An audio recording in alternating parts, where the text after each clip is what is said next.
you don't want to talk about it a ton, but you do have to talk about where were the targets there? I mean, did you see anything from your vantage point? Again, you're in the press box there. Are there opportunities he's missing receivers? Again, up until late, and we're talking some Mickey Mouse stuff to get a couple completions going. You had Edelman and Harry well into the fourth quarter with 2 targets between them. And then there was a couple other ones there. Edelman ended up being targeted 6 times. And then Harry, 2 targets, 1 at the end of the game, 0 catches. Yeah, honestly, it didn't look like there was a ton of open receivers watching it live. I'm not going to sit here and say that the receivers played well, because there were certainly mistakes by the wideouts or just a lack of ability to create separation and get open and explosiveness and playmaking and all that kind of stuff. What's the identity of this offense? Well, I think we saw the identity of this is the group together towards the end there. It's going to be smoke and mirrors. It's going to be double passes. It's going to be reverses. It's going to be screens. But if they can get this group back together on the offensive line, that's their identity. That's their core of their roster. That's where they've invested most of their resources, quite frankly, in their roster. Paying Mason, franchise tagging Tooney, drafting Isaiah Wynn in the first round, who did not have a good game today either.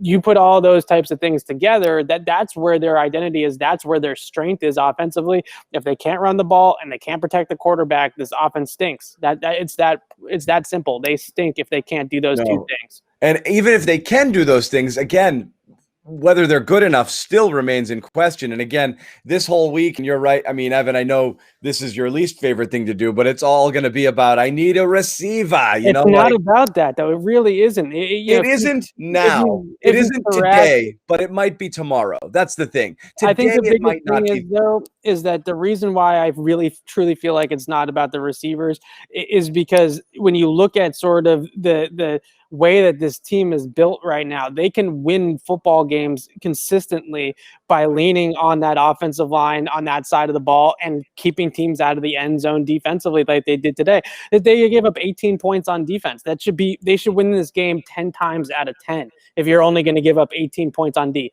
Same with only giving up 19 points on offense against Kansas City. Those are 2 games that you should win with a regular, mediocre, average NFL offense. Yes, you can win. I mean, I can walk to the store and then haul my groceries back. It's just harder to do. I'd rather drive, I'd rather be able to do it quickly, get there fast. You need to have, you want to know that there's something in the bag there, That's in corners is, let's go out and trade for, Julio Jones, right? Like, we can all sit here and say that, like, yeah, that would be great if the Patriots could offer a first-round pick to Atlanta tomorrow for Julio Jones. Like, obviously all of us would sit here and do that.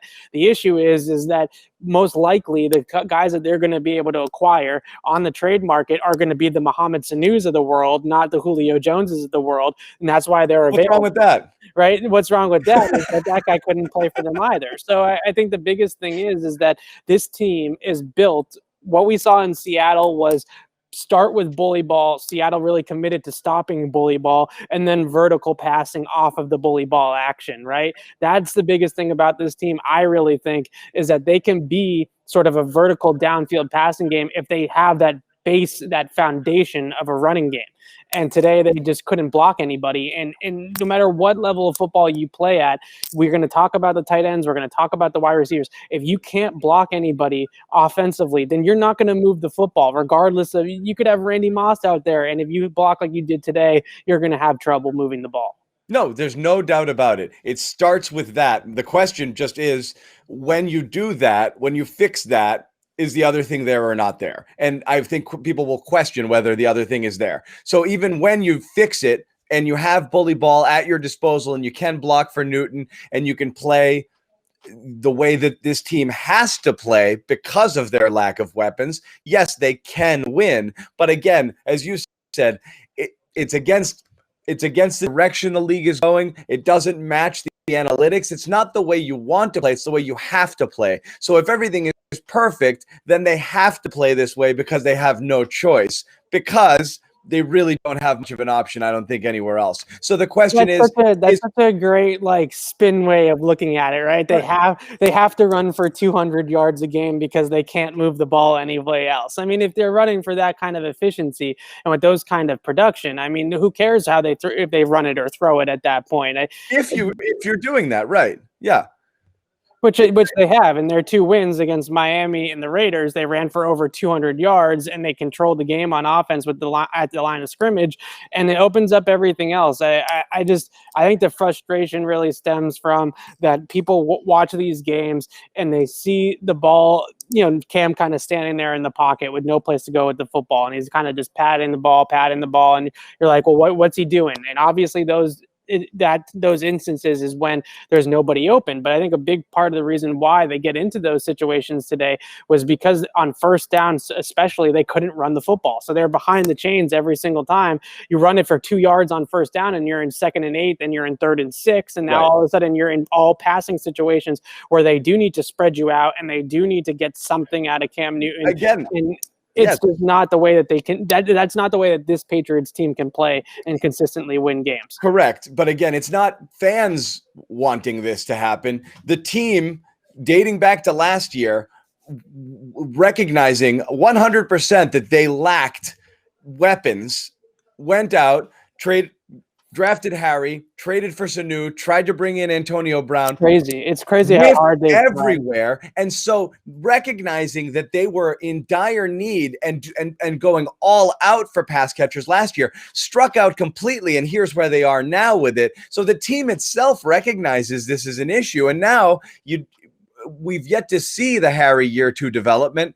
And again, there's reasons why, and it doesn't mean it's all over and all of that, and it's fine. But, we're already in he is what he is land when we were talking about who this guy is and talking about a guy who you're going to have to live with his limitations, which is not what you spent a first-round pick on, but we know this. But Edelman, again, you just don't know. I mean, you don't know what's left there at all. So I'm really just looking around wondering, it's easy to blame the receivers. It's just, are these guys so far below level that you can't count on them for anything? That's the thing. I don't know. I really don't know.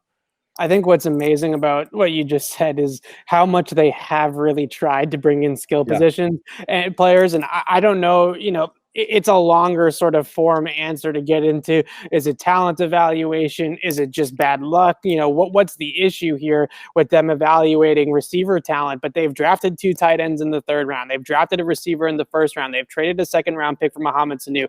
They've brought in reclamation projects like Antonio Brown and Josh Gordon, and none of them have worked to this point.